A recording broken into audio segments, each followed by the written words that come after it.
मगर इनका जुल्म आपको नहीं नजर आता। जो इन्होंने मुझे डंडों से मारा वो आपको नजर नहीं आता। मैं तो आपकी बात मानकर मैं चली गई थी, मगर आप बताएं, क्या आप मुझे जान से मरवाना चाहते थे? अपने ही बहन, मेरे भाई, जो मेरे भाभी भतीजे, जिनके लिए मैं खुशियों की खातर सारी सारी रात पुतली तमाशे किया करती थी, पता नहीं कौन कौन से जंगल और कौन कौन से हालात देखकर बैठी हूँ, आज उनके हाथों ही मुझे दर बदर की ठोकरें खानी पड़ रही हैं। अपने बहन भाइयों पे खर्च करके बहुत सुकून महसूस करती थी। जैसे दूसरे ख्वाजा सर आप देख रहे हैं, कमाते हैं, कोई भाई के लिए गाड़ियाँ ले रहा है, कोई भाई के शादी पे खर्च कर रहा है। ऐसे ही मेरे भी अखबारों में आता था, रीमा जान 29 जून को भाई को दूल्हा बनाएगी, और वही मेरे आज बालों से पकड़ कर मुझे घसीट रही हैं और मेरे भाइयों को मुझ पर जुल्म करने के लिए आमादा कर रही हैं। मुझे पता है मेरे भाई ऐसे नहीं थे, क्योंकि कहते हैं ना, पंजाबी की मिसाल है, बंदा कुत्ता नहीं होंदा, कुत्तियां दी बहनी बह जाता है। ये कुत्तियां सन ते इन्हां दी बहनी बह के ते मेरे भरा भी ओही ओहो जे हो गए ने। अस्सलाम वालेकुम नाज़रीन, आपका मेज़बान साइम राजपूत और आप देख रहे हैं पब्लिक पॉइंट न्यूज़। नाज़रीन कराम, हर किस्म की स्टोरी, हर किस्म की दास्तान इस दुनिया में बड़ी पड़ी है, लेकिन अगर हम इंसानियत के नाते अगले इंसान को इंसान समझें तो हम उसका दर्द भी फील कर सकते हैं। आज हमारे साथ रहीमा जान मौजूद है, जो कि कभी पर्सनैलिटी हुआ करती थी, कभी दुनिया में लोगों को दिखाने के लिए, खुद को दिखाने के लिए, एक होता था बंदे का पैसा होता था कि भाई मेरे पास पैसा है। वो पैसा कहाँ से आया? वो हुस्न से पैसा आया। रहीमा जान ने इतना पैसा कमाया कि एक छोटा सा आशियाना बनाया, वो घर बनाया, लेकिन अब वो घर भी नहीं रहा। दर बदर के धक्के खाने लग गई, कभी किसी अदारे में जा रही हैं, कभी किसी के पास जा रही हैं, लेकिन कोई सुनता ही नहीं। आखिर वजह क्या है? वजह ये है कि ये एक ख्वाजा सराय है। इस वजह से इनको ना तो माशरे में इज्जत दी जा रही है और ना अदारों की तरफ से इनकी सुनवाई हो रही है। आज हमारे साथ मौजूद हैं, बाकी की दास्तान इनसे जानते हैं। अस्सलाम वालेकुम। वालेकुम अस्सलाम, क्या हाल है सैम? शुक्रिया आपकी टीम का, शुक्रिया। मुझे ये बताएं कि क्या हो गया? आप तो वो लोग होते हैं जो कि अगले घरों में खुशियां और आज अपने लिए गम। बस ये मेहरबानी है मेरे अपनों की, मेरे अपने ही बहन, मेरे भाई, जो मेरे भाभी भतीजे, जिनके लिए मैं खुशियों की खातर सारी सारी रात पुतली तमाशे किया करती थी, पता नहीं कौन कौन से जंगल और कौन कौन से हालात देखकर बैठी हूँ, आज उनके हाथों ही मुझे दर बदर की ठोकरें खानी पड़ रही हैं। कि मैं आपको क्या क्या बताऊँ, इतनी दर्द भरी दास्तान है कि अब तो ऐसे लगता है जैसे ये सब झूठ है। मेरे ही घर को मुझसे छीन कर मुझे मेरे ही घर से ज़लील और रुसवा करके निकाल रहे हैं मेरे बड़े भाई साहब खालिद खान साहब, जो कि मेरी बड़ी बहन से, जो मेरी बड़ी बहन है शमीम, उनके कहने पर उन्होंने उनको ये कहा कि मैंने घर वाले साहब को बेचा है, जो कि अशहदु अल्ला इलाहा इल्लल्लाह मोहम्मद रसूलुल्लाह कलमा पढ़कर कह रही हूँ कि उनको भी नहीं पता कि मैंने ये जो ये कह रही हैं मकान बेचा है, कि मैंने वाकई ही मकान बेचा है। क्या कोई औलाद अपने बाप को घर बेचती है? वो बाप जो घर में फारग बैठकर उसकी कमाई से अपने अखराजात, अपने बच्चों के अखराजात पूरे करता हो और कोई जॉब भी ना करता हो, कोई बिजनेस भी ना करता हो, वो कब इतना पावरफुल हो जाएगा कि अपने ही औलाद से वो घर खरीदेगा? मुझे बताएं कि माशाल्लाह आपने पैसा कमाया होगा, एक टाइम था जब आपके ऊपर हुस्न भी होगा, और हुस्न किसको नहीं मान होता? आपको भी बड़ा मान होगा उस हुस्न के ऊपर। उसी हुस्न से पैसा कमा के उस पैसे का तब क्या किया? मैं अपने बहन भाइयों पे खर्च करके बहुत सुकून महसूस करती थी। जैसे दूसरे ख्वाजा सर आप देख रहे हैं, कमाते हैं, कोई भाई के लिए गाड़ियाँ ले रहा है, कोई भाई के शादी पे खर्च कर रहा है। ऐसे ही मेरे भी अखबारों में आता था, रीमा जान 29 जून को भाई को दूल्हा बनाएगी, बग्गियों पर और पैसे उड़ाती हुई भाइयों को दूल्हा बना कर लेकर जाती थी। आज वही भाई उठकर मुझे मार रहे हैं, वही भाई मुझ पर तशद्दुद कर रहे हैं, वही भाभियाँ जिनके मैं कहना नहीं चाहती थी, माफ़ कीजिएगा, मगर शायद आप लोगों को दुख हो, मगर ये मेरा दुख है जो मुझे जो है ये इस मकाम पर ले आया कि मैं बताऊं कि उनके घर में पैसे भी नहीं थे, वो ज़मीन पर बैठे हुए थे। मैंने उनको, माँ बाप को घर लेकर बेड लेकर दिए, उनके घर में सामान लेकर दिया, उनको बारात के खाने का पैसा दिया, उनको बेटी की जहेज़ का पैसा दिया, उनको बेटी को ब्याहने का पैसा दिया। वो भाभियाँ जो आसानमंद हों कि हमारे माँ बाप की इज़्ज़त इसने ढकी है, अपने भी माँ बाप की और उनके माँ बाप की भी, और वही मेरे आज बालों से पकड़कर मुझे घसीट रही हैं और मेरे भाइयों को मुझ पर जुल्म करने के लिए आमादा कर रही हैं। मुझे पता है मेरे भाई ऐसे नहीं थे, क्योंकि कहते हैं ना, पंजाबी की मिसाल है, बंदा कुत्ता नहीं होंदा, कुत्तियां दी बहनी बह जाता है। ये कुत्तियां सन ते इन्हां दी बहनी बह के ते मेरे भरा भी ਉਹੀ ਉਹੋ ਜਿਹੇ ਹੋ ਗਏ ਨੇ कि वालदैन ਦੀ ਵਫਾਤ ਤੋਂ ਬਾਅਦ ਹੁਣ ਮੈਨੂੰ ਮੇਰੇ ਹੀ ਘਰ ਦੇ ਵਿੱਚੋਂ ਮਾਰ ਕੁੱਟ ਕੇ ਜ਼ਲੀਲ ਕਰਕੇ ਚਾਰ ਲੋਕਾਂ ਨੂੰ ਨਾਲ ਮਿਲਾ ਕੇ ਝੂਠ ਸੱਚ ਦੇ ਨਾਲ ਮੈਨੂੰ ਜ਼ਲੀਲ ਕਰਵਾ ਰਹੇ ਨੇ। ਮੈਂ ਉਹ ਪੁੱਛਣੀ ਆ ਬਾਬਾ ਜੀ ਨੂੰ ਜਿਹੜੇ ਸਰਵਰ ਸਾਹਿਬ ਨੇ, ਉਹਨਾਂ ਦਾ ਕੀ ਰਿਸ਼ਤਾ ਹੈ, ਕਿਹੜੀ ਬੇਟੀ ਮੇਰੇ ਭਰਾ ਨਾਲ ਵਿਆਹੀ ਹੈ ਜਾਂ ਮੇਰੇ ਭਤੀਜੇ ਨਾਲ ਵਿਆਹੀ ਹੈ ਜਾਂ ਕਿਹੜਾ ਮੇਰੇ ਭਰਾ ਦੀ ਧੀ ਦੇ ਨਾਲ ਆਪਣੇ ਪੁੱਤਰ ਨੂੰ ਵਿਆਹ ਕੀਤਾ ਹੈ, ਜਿਹੜਾ ਤੁਸੀਂ ਮੇਰੇ ਲਈ ਏਡਾ ਝੂਠ ਬੋਲ ਰਹੇ ਹੋ। ਔਰ ਉਹ ਬਾਬਾ ਜੀ ਜਿਹੜੇ ਚਿੱਟੀ ਦਾੜੀ ਲੈ ਕੇ ਬੈਠੇ ਮੇਰੇ ਲਈ ਕਹਿ ਰਹੇ ਨੇ ਕਿ ਖਵਾਜਾ ਸਰਾ ਨਹੀਂ ਹੈ। ਖਵਾਜਾ ਸਰਾ ਕਿੰਜ ਦਾ ਹੁੰਦਾ ਹੈ? ਤੁਹਾਡੇ ਘਰ ਅੱਲਾ ਕਰੇ ਹੋਵੇ ਤੇ ਮੈਂ ਪੁੱਛਾਂ ਕਿ ਇਹ ਤੇ ਖਵਾਜਾ ਸਰਾ ਹੈ ਵੇ? ਤੁਹਾਨੂੰ ਸ਼ਰਮ ਨਹੀਂ ਆਉਂਦੀ? ਤੁਸੀਂ ਮੇਰੇ ਤੇ ਇਲਜ਼ਾਮ ਲਾ ਰਹੇ ਹੋ ਇੱਕ ਮਜ਼ਲੂਮ ਤੇ, ਬਜਾਏ ਕਿ ਉਹਨੂੰ ਇਨਸਾਫ ਦਿਵਾਉਣ ਦੇ, ਬਜਾਏ ਕਿ ਮਜ਼ਲੂਮ ਦਾ ਸਾਥ ਦੇਣ ਦੇ। ਤੁਸੀਂ ਦੀਨ ਦੇ ਵਿੱਚ, ਕਿਹੜੇ ਦੀਨ ਦੇ ਵਿੱਚ ਹੈ ਕਿ ਤੁਸੀਂ ਖਵਾਜਾ ਸਰਾ ਨੂੰ ਨੰਗਾ ਕਰ ਰਹੇ ਹੋ ਕਿ ਜੀ ਇਹ ਖਵਾਜਾ ਸਰਾ नहीं? ਖਵਾਜਾ ਸਰਾ किस तरह का होता है? वो कहते हैं आप ख्वाजा सरा नहीं जी, वो कह रहे कपड़े उतार के दिखाया जाए। हाँ जी, उनको कपड़े दिखा कर उतार कर दिखाती हूँ। आपने देखना है मुझे ख्वाजा सरा कैसे होते हैं? आपको पता है? आपको शर्म आती है? आपके दाढ़ी के बाल सफेद हो गए हैं, आप मेरे लिए झूठ बोल रहे हो बैठकर, आपको शर्म नहीं आती? आपको किसने हक दिया आप मेरे कपड़े उतारो कि मैं ख्वाजा सरा हूँ या नहीं हूँ? आपको किसने राइट दिया? आप ये बातें कर रहे हैं चंद पैसों की खातर या किसी लालच या सलाम दुआ की खातर? मुझे हैरान किए हुए हैं बीच में। जी अच्छा रीमा, कितने का वो मकान लिया था आपने? जी, मैंने 1.5-2 करोड़ का घर है जो इस टाइम उसकी मालियत है। मैंने 14,75,000 का आज से 20 साल पहले लिया था, जो कि हाजी अशरफ साहब थे, अली रजाबाद में रहते थे। अशरफाबाद में उनका घर है, अभी भी उधर मौजूद है। उनका बेटा उस ऑफिस में, जो उनका प्रॉपर्टी का ऑफिस था, चिकन का उन्होंने कारोबार किया हुआ है। निसार साहब हैं जो, मुझे अफसोस है निसार साहब, आपने मरना नहीं है। बाप ने मर गया, आपने मरना नहीं है। आपकी रिकॉर्डिंग मेरे पास मौजूद है, आप कैसे मुकर सकते हो? जहाँ पे आप मुझे कह रहे हो कि अमानतन आपके बाप ने कहा कि हमारी बेटी घर पे नहीं है, तो आप अमानतन चला दे, रिकॉर्डिंग चलाइएगा। 2009-10 तक में, बल्कि 2010 की मैं 2015-16 तक घर पैसा देती रही हाँ। सालगिरह किसी खालिक ने सारी सालगिरह मैं खालिक ਨੂੰ बैग दिता ले गया, 1 रुपया ਮੈਨੂੰ नहीं दिता। पता नहीं तेनू दिता है या आप रखिया, अल्लाह जानता है। आप प्लीज, आपने मुझे कहा कि अमानतन आपके वाले साहब के नाम पे हुआ। उन्होंने कहा कि हमारी बेटी सर्कस पे, लक्की रानी सर्कस पे है, वो आएगी तो उसके नाम हम कर देंगे। तो आपका काम नहीं था आप आकर मुझे कहते कि आपके बाप ने कर दिया कि नहीं कर दिया, बताएं, हम करवा कर दें। आपके बाप की कब्र में अज़ाब जा रहा है, आपको इस चीज का एहसास नहीं है? कल को आप क्या लेकर जाओगे दुनिया से, मुझे बताओ। आज तो आप झूठ बोल रहे हो और अनकरीब आपका झूठ आपके मुंह पे लानत देगा। मैं नहीं दूंगी, दुनिया देगी। आपको शर्म नहीं आई? आप एक ख्वाजा सरा जो कि दुनिया में ना जिसका बेटा, ना बेटी, ना बीवी, ना शोहर, उसके हक मरवाने के लिए आप अपने बच्चों को हराम खिला रहे हो। वो हराम कल को आपके बच्चे आपको, जैसे आप अपने बाप के लिए कर रहे हो, वैसे ही वो आपके साथ करेंगे। वो सुना है आपने, कुल्लू नफ्सिन जायकातुल मौत, हर चीज ने मौत का मजा चखना है। जो दुनिया में बन गई है, हाँ वो कुछ भी है, उसने मौत का मजा चखना है। इन्होंने भी चखना है, आपने भी चखना है, मैंने भी चखना है। आज मैं झूठ बोलूंगा, आप बोलेंगे या वो बोलेंगे, वो भरना पड़ेगा। मुझे अभी के हालात बताएं, कैसे जिंदगी बसर हो रही?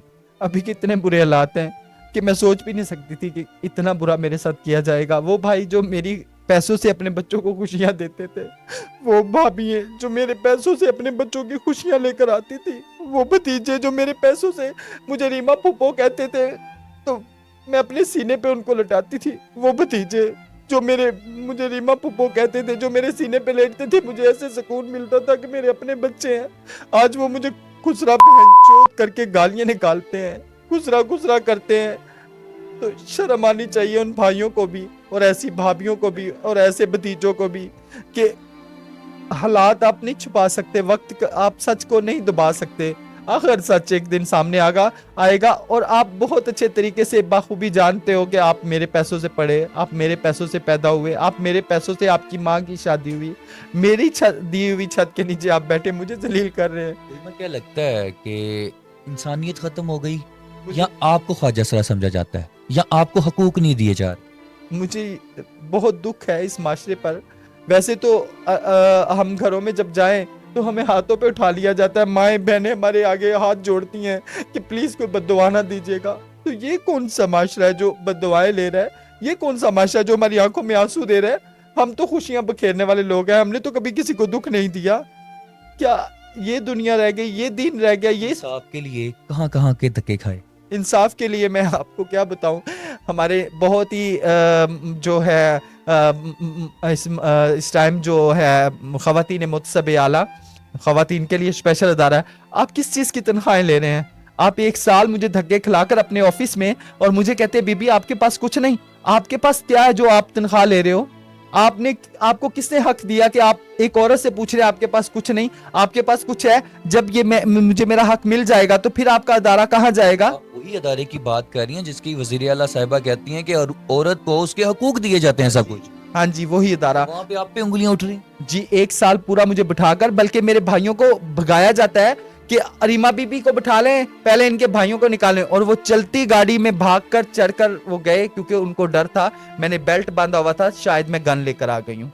और जज साहब अपनी ड्यूटी छोड़कर कह रहे हैं इस बीबी को बैठाएं, इनको बाद में निकालना। मैं गन लेकर आती, अंदर भी पहुंच जाती, तो वहां पे जी पंजाब तक नहीं कोई रसवाई की? मैं आईजी पंजाब तक भी गई। आईजी पंजाब के ऑनलाइन नंबरों पे मैंने कॉल की, मैंने उनके पास जाकर खुली कचहरी में दरखास्त दी, उनके ऑफिस में जहाँ अनारकली में है, और मैंने सीएम ऑफिस जाकर दरखास्त दी। मैंने सीएम के ऑनलाइन नंबरों पे, जहाँ पे हमारी जो इस वक्त की मरियम नवाज साहबा वजीर आला है, उनकी आवाज़ चलती है। सुनवाई हुई? नहीं, कहीं भी नहीं हुई। जी। वजह यही कि शायद मैं ख्वाजा सरा हूँ, मुझे हक नहीं है जीने का, मुझे लोग मार दें या मुझे अपने भाइयों से मरवा दें, या मुझे ये रहीमा जान के मुंह से आप अल्फाज खुद सुन लें कि मैं ख्वाजा सरा हूँ और ख्वाजा सरा के लिए कुछ भी नहीं किया जा रहा। यहाँ तक कि ये अपने इलाके के एसएचओ के खिलाफ भी नहीं जा सकती। एसएचओ को दरख्वास्त दी जाती है और एसएचओ को ये अर्ज की जाती है कि मेरे भाई मेरी जान लेने पे आए हुए हैं, इनके जिस्म की जितनी तस्वीरात हैं, जितने निशानात हैं, वो सारे स्क्रीन पे चलाऊंगा। मेरा माशरा मुझे इजाजत नहीं देता कि मैं औरत को औरत की तजलील करके उसे कपड़ों के बिना आपको दिखाऊं। अगर मेरा माशरा मुझे इजाजत देता तो मैं आपको वो भी दिखा देता। वही माएँ बहनें जो घर में मेरी माँ बहन की इज्जत है ना, वो एक ख्वाजा सरा की इज्जत होनी चाहिए। याद रखिए, ये वही ख्वाजा सरा है जब एक हाथ उठता है ना तो आप लोगों की टांगे कांप जाती हैं कि यार कहीं ये बद्दुआ ना दे दें। आप कहते हैं यार सब कुछ इनके ऊपर निछावर कर दें। लेकिन वो एसएचओ जो है जिसके पास ये सुनवाई के लिए जाती हैं, वो एसएचओ क्या करता है, वो भी इन्हीं के मुंह से सुन ले। क्योंकि आप कहते हैं कि सहाफी जो है वो सब कुछ बोल जाता है, लेकिन इन्हीं के मुंह से सुने। आपने वो जो एसएचओ है आपके इलाके का, उसने क्या किया आपके साथ? उसके ऑफिस में बैठी हुई तो उसने मुझे कहा कि रीमा, आपको इन चेहरों में अपने बाप की या अपनी माँ की शक्ल नजर आती है, मगर इनका जुल्म आपको नहीं नजर आता। जो इन्होंने मुझे डंडों से मारा वो आपको नजर नहीं आता। मैं तो आपकी बात मानकर मैं चली गई थी, मगर आप बताएं, क्या आप मुझे जान से मरवाना चाहते थे?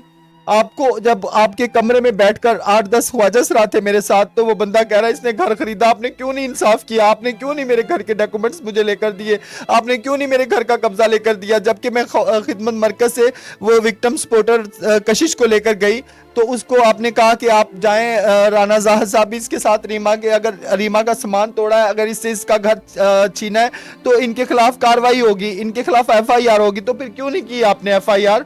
क्यों कशिश को आपने भेजा मेरे साथ खिदमत मरकज वालों ने? अगर कशिश ने मुझे इंसाफ लेकर नहीं देना था, उसने कहा मैं अपनी ड्यूटी को लेकर एक हद में रह सकती हूँ, तो वो कौन सी हद है जिसमें आप रह सकती हैं? आप ख्वाजा सरा को कत्ल करवाने के लिए आप पीछे बैठ सकती हैं। एसएचओ ने अपने कमरे में आपके साथ क्या हरकत की?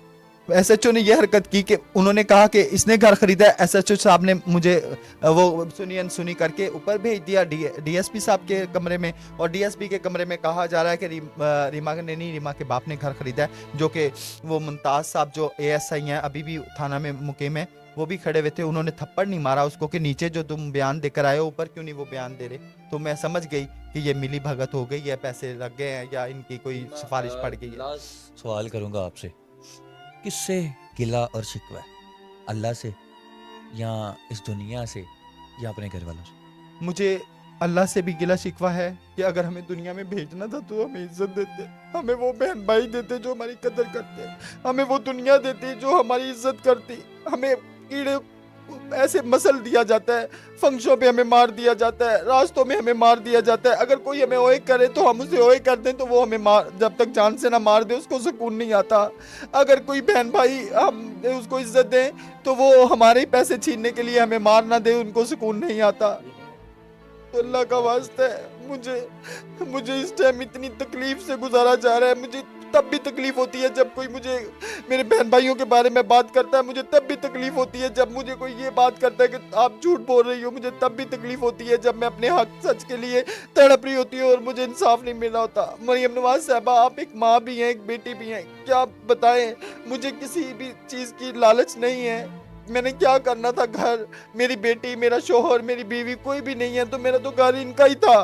तो ये वो घर मुझसे छीनने के लिए मुझे इस हद तक तशद्दुद का निशाना बनाया जा रहा है, ज़हनी अज़ियत दी जा रही है, ज़लील किया जा रहा है। तो मैं आपके ऑफिस में भी दरख्वास्त दे चुकी हूँ, तो मुझे क्यों नहीं मिल रहा इंसाफ? आपकी वीडियो और आपकी ऑडियो रिकॉर्डिंग चलती है कि मैं वो खुद मॉनिटर करूँगी, तो कब मॉनिटर करेंगी? जब मुझे मार दिया जाएगा तब मॉनिटर करेंगी आप?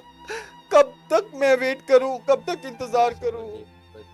अल्लाह ताला सब्र दे आपको। और नाज़रीन कराम, लास्ट पे आपसे भी सवाल है, और आप क्या चाहते हैं कि ख्वाजा सरा अपना जिस्म दिखाए तो फिर ख्वाजा सरा उसको माना जाएगा? ये आज सोशल मीडिया के ऊपर कोई भी नहीं आना चाहता।